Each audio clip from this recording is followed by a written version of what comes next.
ಕರ್ನಾಟಕದಲ್ಲಿ ಇನ್ನೂ 500 ಹೆಚ್ಚುವರಿ ಎಂಬಿಬಿಎಸ್ ಸೀಟುಗಳು ಸೇರ್ಪಡೆಯಾಗುವ ಸಾಧ್ಯತೆ. ನೀಟ್ ವಿದ್ಯಾರ್ಥಿಗಳಿಗೆ ದೊಡ್ಡ ಅವಕಾಶಗಳು ಉಂಟಾಗಲಿದೆ.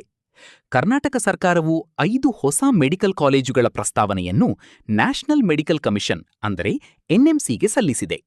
ಅನುಮೋದನೆ ದೊರಕಿದರೆ ಪ್ರತಿಯೊಂದು ಕಾಲೇಜು ಕೂಡ 100 ಎಂಬಿಬಿಎಸ್ ಸೀಟುಗಳೊಂದಿಗೆ ಪ್ರಾರಂಭವಾಗಲಿದೆ. ಪ್ರಸ್ತಾವಿತ ಸರ್ಕಾರಿ ಮೆಡಿಕಲ್ ಕಾಲೇಜುಗಳು: Ramanagara institute of medical sciences Ramanagara, Kanakapura institute of medical sciences Kanakapura, Bagalkot institute of medical sciences Bagalkot.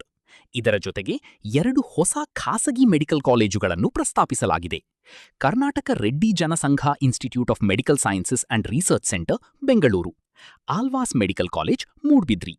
ಇತ್ತೀಚೆಗೆ ಕರ್ನಾಟಕದಲ್ಲಿ ಸುಮಾರು 550 ಎಂಬಿಬಿಎಸ್ ಸೀಟುಗಳನ್ನು ಹೆಚ್ಚಿಸಲಾಗಿತ್ತು. ಇದೀಗ ರಾಜ್ಯ ಸರ್ಕಾರ ಇನ್ನೂ 5 ಹೊಸ ಮೆಡಿಕಲ್ ಕಾಲೇಜುಗಳನ್ನು ಪ್ರಸ್ತಾಪಿಸಿದ್ದು, ಇದರಿಂದ ಮತ್ತಷ್ಟು 500 ಎಂಬಿಬಿಎಸ್ ಸೀಟುಗಳು ಹೆಚ್ಚಾಗುವ ಸಾಧ್ಯತೆ ಇದೆ. ಪ್ರಸ್ತುತ ಕರ್ನಾಟಕದಲ್ಲಿ ಸರ್ಕಾರಿ, ಖಾಸಗಿ ಹಾಗೂ ಡೀಮ್ಡ್ ಮೆಡಿಕಲ್ ಕಾಲೇಜುಗಳನ್ನು ಸೇರಿಸಿ ಸುಮಾರು 13,944 ಎಂಬಿಬಿಎಸ್ ಸೀಟುಗಳಿವೆ.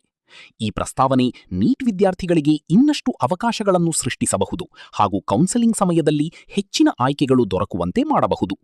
ಆದರೆ ಈ ಕಾಲೇಜುಗಳಿಗೆ ಇನ್ನೂ ಅಧಿಕೃತ ಅನುಮೋದನೆ ದೊರಕಿಲ್ಲ ಎಂಬುದನ್ನು ಗಮನಿಸಬೇಕು. ಎನ್ಎಂಸಿ ಅನುಮೋದನೆಯ ನಂತರ ಮಾತ್ರ ಈ ಕಾಲೇಜುಗಳು ಪ್ರಾರಂಭವಾಗಲಿವೆ.